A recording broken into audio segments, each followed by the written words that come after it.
That is an absolute positive no, okay? No, that cannot happen. Stop. I'm not dealing with that.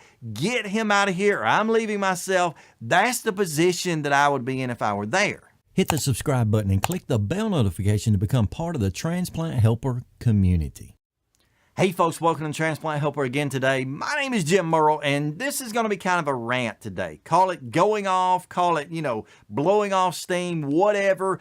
I don't know what you want to call this. I'm venting with you today, and I want your feedback beneath the video. So when I tell you about this story in just a minute, I want you to be ready to just start punching, start typing. Let me know what you think. Give me some advice for this person that will be the best advice for them. Anyway, you'll understand in just a moment. Basically, I saw a post on Facebook the other night in one of our Facebook groups where a patient described that they're about 1 month outside of transplant and that for whatever reason, while they're there recovering, healing from transplant, they have got a roommate.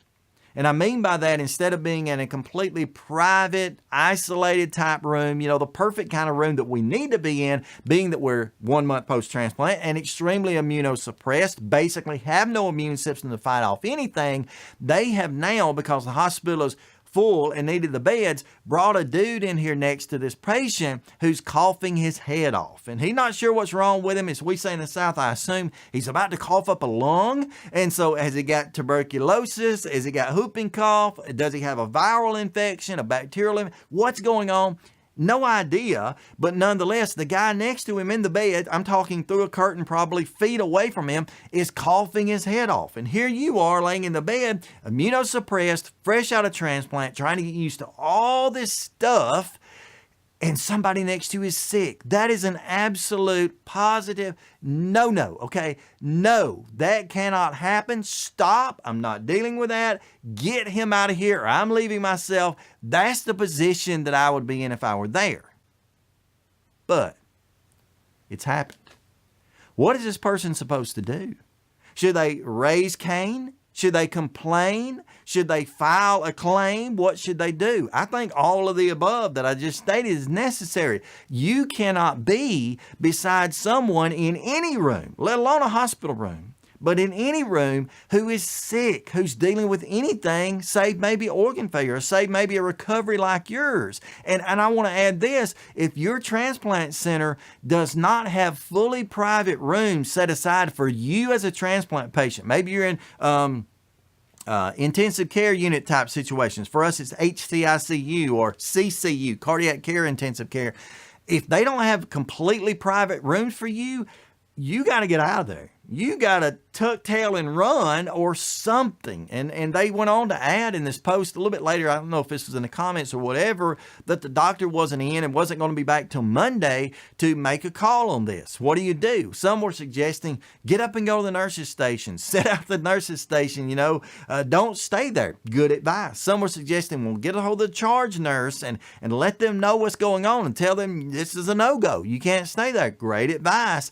My suggestion is call your team. If you're a transplant patient, you've probably already been assigned a care coordinator. Call your coordinator. Mine are available 24/7. I can pick up the phone and call, and that's what I've done before. When something isn't going just so, like a time or two I've had to go to the ER. It was my transplant center's ER, but I've had to go to the ER, and I felt like I wasn't getting priority like I needed. I called my coordinator. She turned around and called the ER and said, get him out of that waiting room. Get him back to the back in a private room, or go ahead and start the IV, whatever the instruction was. You've got to pitch a fit, okay? You've got to be the squeaky wheel. You've got to be the person that says, no, I'm not going to do that. You're not going to expose me to something like that. I need out. And I think that's really what we've got to do. Now, should we be calm in doing that? Yes, we can. Should we be kind? For sure, but still at the same time, we don't need to be in those situations. So here's what I want you to comment below. Do you have any suggestions for this person, what they can do to get out of that situation? And then tell me about your transplant center. Maybe I'm just in a special part of the world. Does your transplant center have private rooms for its transplant recipients? Because in my opinion, if they don't, they don't need to be in the transplant business, okay? And we need all the transplant centers we can. We need as many as we can so people don't have to travel across the country to be transplanted. I get all of that. But if they do not have the room, the space, the availability of rooms to keep patients quarantined when they're immunosuppressed like we are, straight out of transplant, I don't think they even need a license to do transplants. And you can comment on that. Do you think this hospital, I don't know who they are, don't care to know, and if you know, don't comment that, but do you think a hospital like this should even be able to do transplants if they cannot keep up the availability to support their patients post-transplant? I'd love to hear your feedback. I appreciate you watching this video. If you think this will help anyone at all, share it out with your friends or family members. Let them be reminded they've got to take a stand and they've got to be the change, folks. We've got to make sure that we always get the highest quality, best care possible in every situation. I'm advocating for you today, so until next time, stay stronger, friends.